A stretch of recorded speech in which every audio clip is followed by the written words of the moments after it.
बोलती पुस्तके. ज्यांना वाचनाचा नाद, त्यांना बोलती पुस्तके घाली साद. आमचं चॅनल सबस्क्राईब करा आणि सबस्क्राईब करायला इतरांनाही सांगा. नमस्कार श्रोते मित्र हो. बोलती पुस्तके सादर करत आहे ज्येष्ठ साहित्यिक जयवंत दळवी लिखित कादंबरी सारे प्रवासी घडीचे.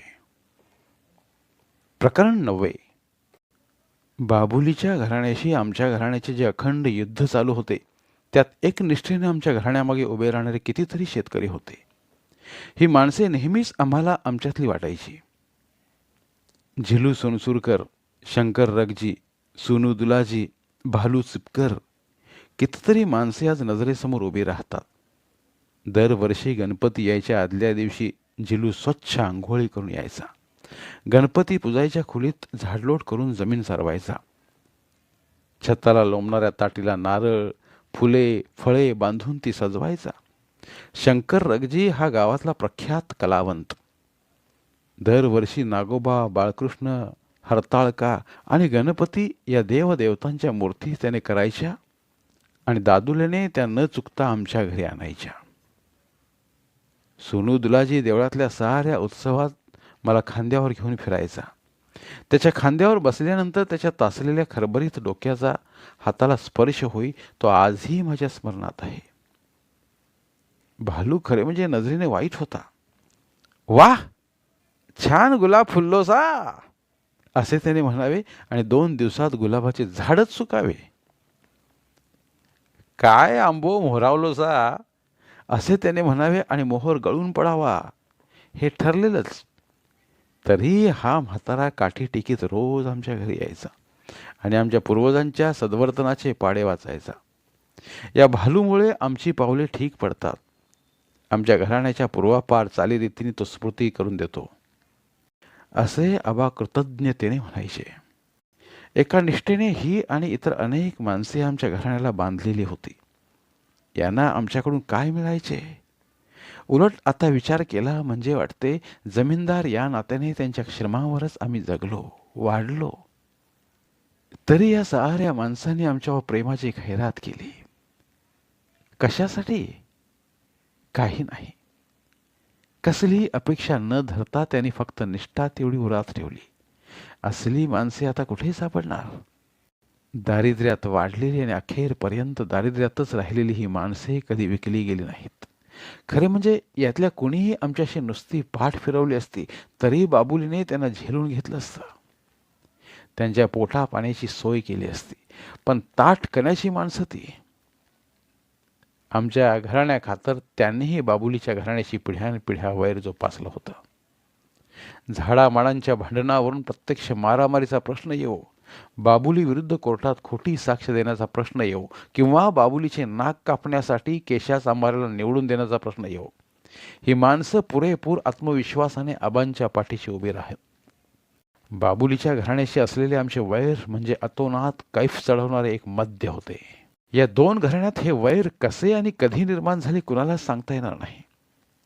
ऋषीचे कुळ आणि नदीचे मूळ शोधू नये असे म्हणतात.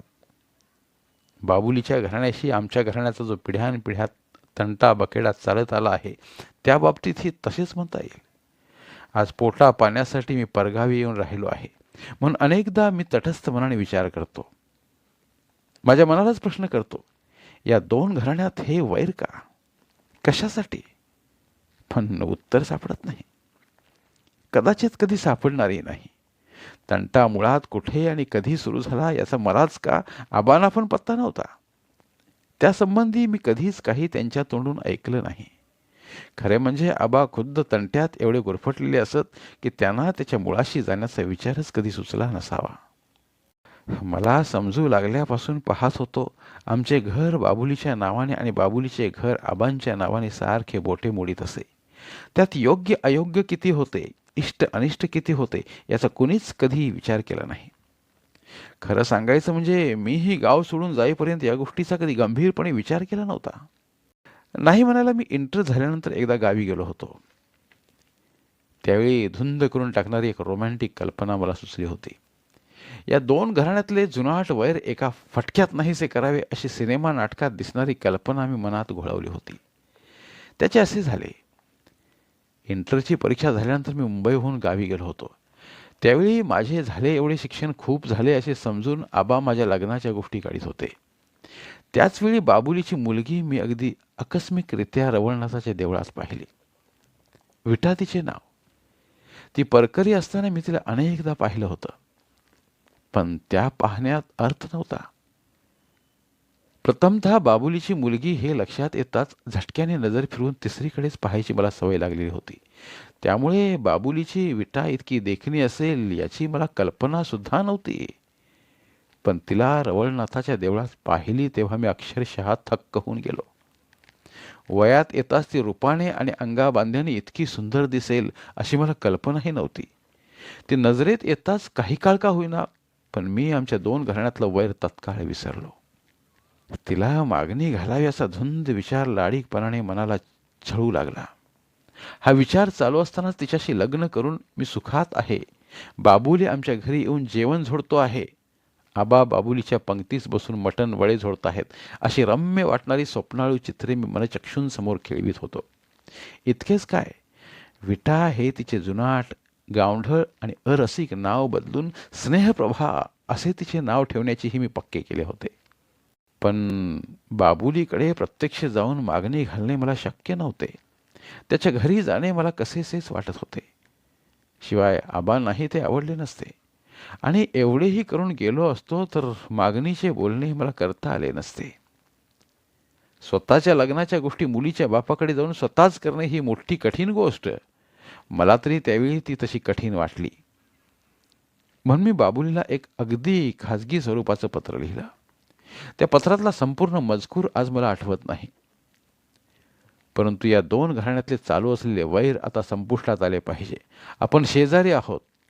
सध्या जे आपले संबंध आहेत ते काही शेजार धर्माचे नव्हेत. विठ्ठाच्या आणि माझ्या विवाहाने ऋणानुबंध जुळून यावेत अशा प्रकारची आशा पत्रात मी व्यक्त केली होती. पण खरं सांगतो, या पत्राखाली माझी सही करण्याचं धाडस मात्र मला झालं नाही.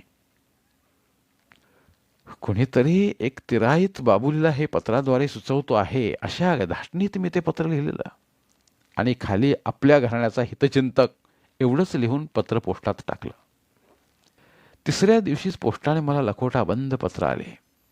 बाबुलीला मी जे पत्र लिहिले होते त्यातला मजकूर मला आज आठवत नाही, परंतु बाबुलीने पाठवलेल्या पत्रातल्या ओळी मला मात्र अजूनही स्पष्ट आठवतात. अक्षरने अक्षर आठवते. इतकेच नव्हे तर बाबुलीने आपल्या करड्या भसाड्या आवाजात त्या 4 ओळी माझ्या कानावर आदळल्याचा मला आजही भास होतो. खबरदार, पुन्हा असली फाजील पत्रे लिहिशील तर तुला माझी पोर देण्याऐवजी मनाचा धोंडा तिच्या गळ्याला बांधून तिला तळ्यात बुडवीन.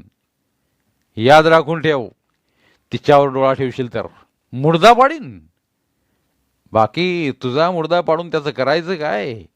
तुझा मुर्दा खतासाठी माडाच्या मुळात पुरला तर माझे माड तेवढे मरतील. बाबुली. बस एवढंच पत्र. हितचिंतकाच्या नावाने लिहिले तरी ते मीच लिहिले असे बाबुलीला खात्रीपूर्वक वाटले. त्याला शंका सुद्धा आली नाही. मुलगी नाहीच, उलट माझा मुर्दा पाडण्याची तयारी आणि माझा मुर्दा खतासाठी सुद्धा उपयोगी पडणार नाही याची बालंबाल खात्री. केवढा विखारी द्वेष. पण मी ते सारं सहन केलं. गप्प बसलो आणि महिन्याभरात मुंबईला गेलो. झाले गेले विसरून जाण्याचा प्रयत्न केला. माझ्या पत्राची आणि बाबुलीच्या उत्तराची वाच्यता कोणापाशी केली नाही. उलट बाबुलीच याचे मोठे प्रकरण करेल की काय या चिंतेने तेवढा भेदरलो होतो. पण तसे काही झाले नाही. जर का हे पत्र मी आबांना दाखवले असते तर काय घडले असते याची मला कल्पनाही करवत नाही. पहिल्या प्रथम बाबुलीची विटा माझ्या मनात भरावी याच गोष्टीचा त्यांनी कडक शब्दात धिक्कार केला असता. माझी निर्भत्सना केली असती.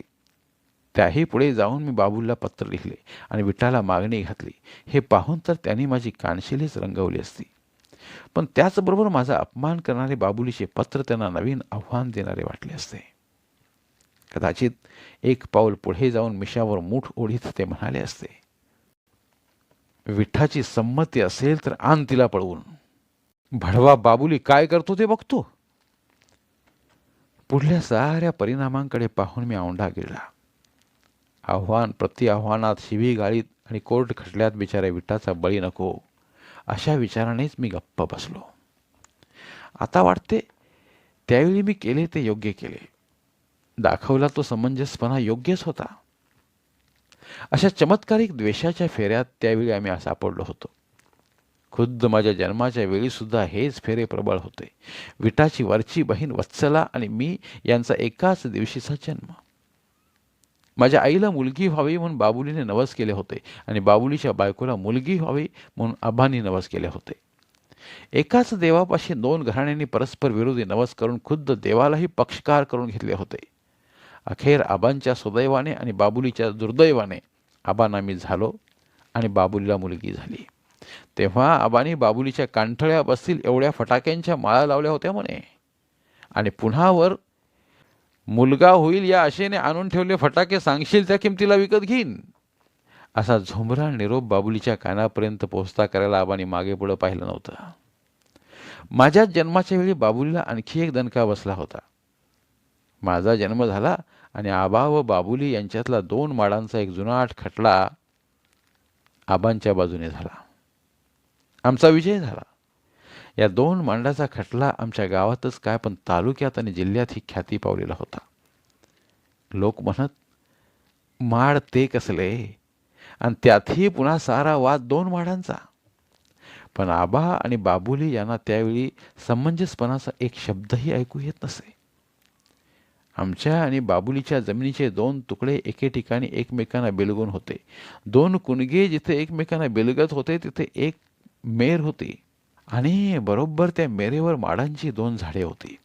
ते माड कुणाचे असा वाद निर्माण झाला. भांडणे नकोत, पैशांचा अपव्यय नको म्हणून एक माड आबाने घ्यावा आणि दुसरा बाबुलीने घ्यावा आणि त्याप्रमाणे ती मेर नागमोडी करून टाकावी, असे काही समंजस लोकांनी सुचवले.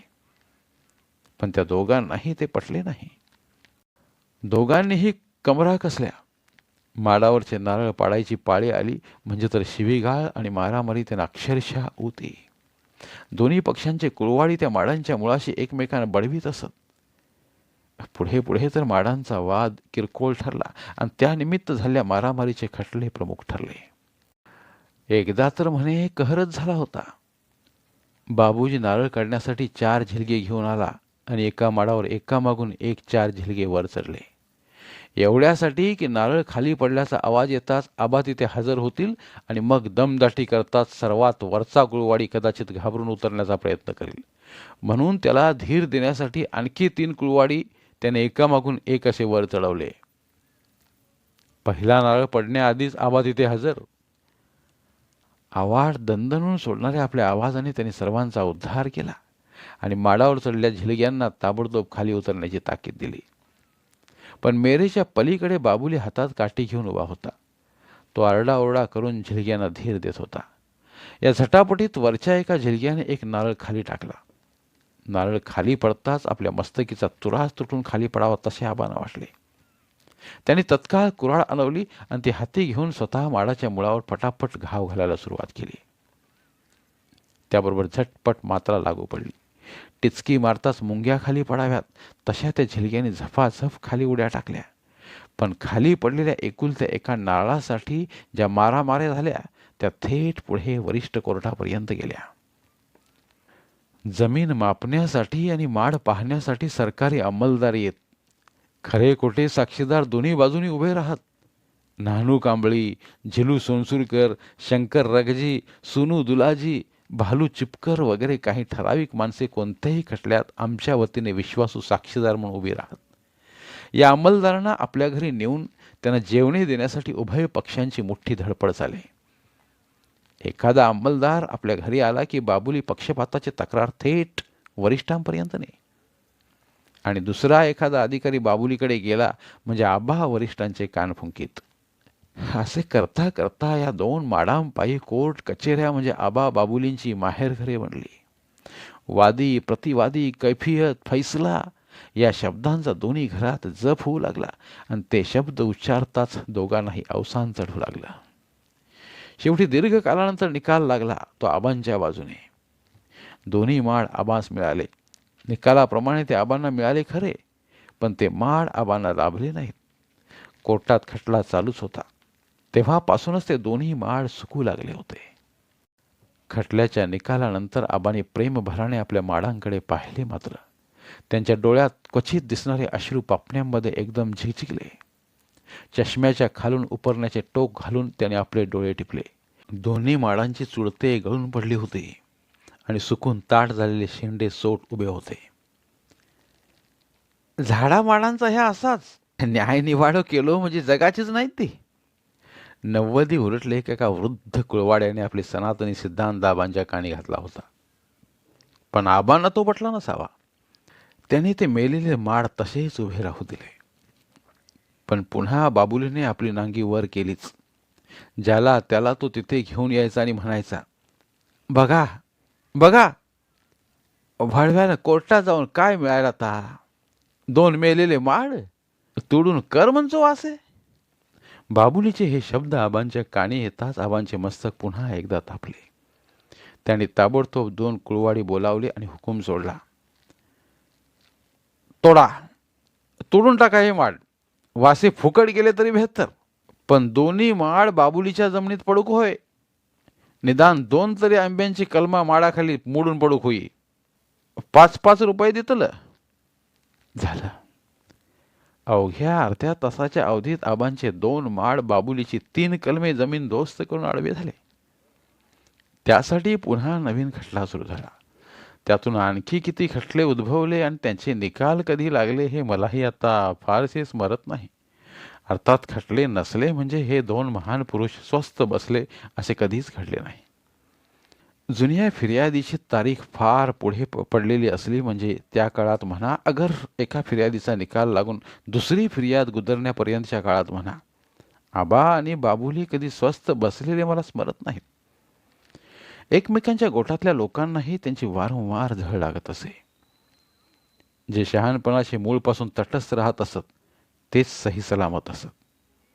या किंवा त्या गटात जाणाऱ्यांना विरुद्ध पक्षाकडून सतत त्रास होई. या बाबतीत मुंगी हवालदाराची गोष्ट मला ठळकपणे आठवते. सावडीवरचा हवालदार साटम आमच्या पक्षात होता. बाबुली त्याच्यावर टपून होता. बाबुलीने एकदा त्याला लाच खाण्याच्या प्रकरणात पकडून दिला आणि त्याची उचलबांगडी झाली. त्याच्या जागी मुंगी नावाचा हवालदार बदलून आला. तो चावडीवर आला आहे हे कळण्याआधीच आणि त्याच्या घरी नारळ फणस पोचवून त्याला आमच्या गोठात ओढण्याआधीच तो बाबुलीच्या बैठकीत असतो असे कळले आणि आबांना जबरदस्त धक्का बसला. त्या मागोमाग आठवड्याच्या अवधीतच आबांना आणखी एक धक्का बसला. तो असा, एकदा मी सायकलवरून बाजारात चाललो होतो. नव्याने सायकल शिकलो होतो. शिवाय पैडललाही पाय नीटसे पोचत नव्हते माझे. बाजारातल्या तिठ्यापाशी माझी सायकल आली मात्र, आणि डोकीवरून पटकूर घेतलेला एक म्हातारा बोलावून आणल्यासारखा सायकलला आडवा झाला. इतक्या झपाट्याने आडवा आला की सायकलला ब्रेक लावायची व्यवस्था आहे हे सुद्धा मी विसरलो आणि दुसऱ्या क्षणात तो म्हातारा आडवा झाला. त्याच्यावर मी उताना पडलो आणि माझ्या पोटावर सायकल. त्या म्हाताऱ्याची काही तक्रार नव्हती. आपण सायकलीला आडवे आलो ही आपलीच चूक झाली असे मानून तो माझ्याच हातापायी पडू लागला. त्यावर ताण म्हणून त्याला रोजच्या सरावातल्या 2 शिव्या सोडून मी पुढे जाण्याच्या बेतात होतो. तेवढ्यात हवालदार मुंगी धावत पुढे आला. तो बाजूला कुठे होता ते मी पाहिलेच नव्हते. त्याने पोलिसी खाक्यात माझे मनगट पकडले आणि चावडीवर घेऊन गेला. तेवढ्यात बाजारातले 4 लोक जमा झाले. हवालदार साहेब, जाऊ द्या, आबांचो पोरगा असा तो, असे ते समजावून लागले. पण मुंगी ताठ्यात होता. तो म्हणाला, मी आबा बिबा ओळखीत नाही, ॲक्सिडेंट झाला आहे, सोडणार नाही. तेवढ्यात त्याने मला कोठडीतही अडकवले. ते कळताच बाजारातली प्रतिष्ठित माणसे चावडीवर आली. रदबदली सुरू झाली आणि त्यावरही ताण म्हणजे मी आबांचा मुलगा आहे हे कळताच तो म्हाताराच उलटा फिरला. अपघात झालाच नाही, सायकल आपटलीच नाही असं तो निग्रहाने सांगू लागला. तेव्हा माझ्यावर केवळ दया दाखवतो आहे अशा आविर्भावात त्याने माझी मुक्तता केली. पोलीस कोठडीत जाण्याचा माझा हा पहिला आणि शेवटचा प्रसंग. घरी येताच भरपूर मीठ मसाला लावून सारा वृत्तांत मी आबांच्या कानी घातला. त्यावेळी अर्थातच ते काही बोलले नाहीत. उलट चालवता येत नाही तर सायकल चालवावी कशाला असं म्हणून त्यांनी मलाच दोष दिला. पण त्यांच्या डोक्यात मात्र तोच विषय होता. कारण अनेकांकडे त्यांनी मुंगीबद्दल मुद्दाम चौकशी केली होती आणि या मुंगीला देतो एकदा गुळाचा खडा खायला अशी प्रतिज्ञा केली होती. कारण मुंगी हा दारू पाण्यासारखी पितो असे त्यांना कळले होते. त्यांनी बाबल्या मडवळाला बोलावून आणले. बाबल्या हा दारूवर जगणारा माणूस. अन्नाची त्याला वासना नव्हती. तो दारूवर आणि दारूसाठी जगायचा. 24 तास दारूच्या नशेत राहता यावे ही त्याची इच्छा. पैशाच्या अभावामुळे त्याला ते फारसे जमत नसे. शिवाय दारू अंगावर तोलणारा इसम. कितीही प्याला तरी आडवा लोळणारा नव्हता. फार फार तर लडबडत झिंगायचा. त्याला बोलावून आबांनी त्याच्यापुढे खणखणीत 5 बंदे रुपये वाजवले आणि सांगितले, मुंगीला भरपूर पाज आणि तूही पी. मुंगी लोळला पाहिजे म्हणजे तुला पुन्हा उद्या दारू. 5 रुपये उचलून बाबल्या निघून गेला. सायंकाळी काळोख पडल्यावर हातात टॉर्च घेऊन मी पेस्त्यावच्या गुत्त्याभोवती चोरासारखा घिरट्या घालू लागलो. बराच अंधार झाल्यावर बाबल्या आणि मुंगी एकमेकांचा आधार घेत बाहेर पडले. झेलपाटे खात चालू लागले. काही अंतर चालले. मुंगीपेक्षा बाबल्यानेच अधिक दारू खपवली की काय असा संशय येतो न येतो. तोच वडाच्या झाडाखाली एका दगडाला आपटून मुंगी खाली कोसळला आणि जसा काही मुंगी आपल्या घरीच गेला असे समजून बाबल्या झिंगत झिंगत पुढे गेला. टॉर्चचा प्रकाश तोंडावर टाकून मी मुंगीच्या अवस्थेचा अंदाज घेतला. थुंकीच्या फेसाने त्याचे सारे तोंड बरबटले होते. डोळे उघडायचे त्राण राहिले नव्हते. दबलेल्या आवाजात 2 शिव्या देत मी त्याला पायानेच हलवून पाहिला. मेलेल्या डुकरासारखा तो धुळीत पडला होता. त्याला कसली जाग नव्हती. धडधडत्या काळजाने मी मुंगीच्या छातीवरचा बिल्ला काढला. पितळी बकलाचा पट्टा सोडवून घेतला आणि जीव घेऊन तिथून पाहलो तो घरी आलो. पट्टा आणि बिल्ला घेऊन दुसऱ्या दिवशी आबा तालुक्याच्या ठिकाणी गेले आणि तो माल त्यांनी वरिष्ठ पोलीस अधिकाऱ्यांच्या हवाली केला.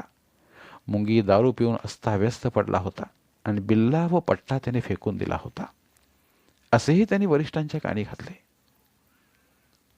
पहाटे अर्धवट शुद्धीवर आल्यावर मुंगीने आपली छाती आणि कंबर चाचपली आणि गोरा मोरा होऊन तो बिल्ला आणि पट्टा शोधू लागला. या शोधाशोधीत कसाबसा दिवस गेला. दुसऱ्या दिवशी कोतवालाची स्वारी हजर झाली आणि मुंगीला परत घेऊन गेली. त्यानंतर तो 9 महिने बिनपगारी सस्पेंड झाला होता. पण या साऱ्या प्रकरणात आपणही भागीदार होतो हे बिचाऱ्या बाबल्या मडवळाला कधीच कळलं नाही. उलट मुंगीला लोळवल्याबद्दल बक्षीस म्हणून तो आणखी 2-4 दिवस झिंगत होता. धन्यवाद. उर्वरित कादंबरी पुढील भागात.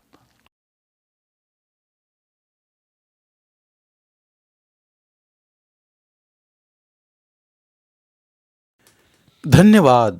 प्रिय श्रोते मित्र हो, आपल्यासाठी एक आवाहन. आमच्या चॅनलच्या प्लेलिस्ट विभागात तुमच्यासाठी शेकडो कादंबऱ्यांचे ऑडिओ बुक्स उपलब्ध आहेत. तिथे प्रत्येक कादंबरीचे सर्व भाग एकत्रित मिळतील.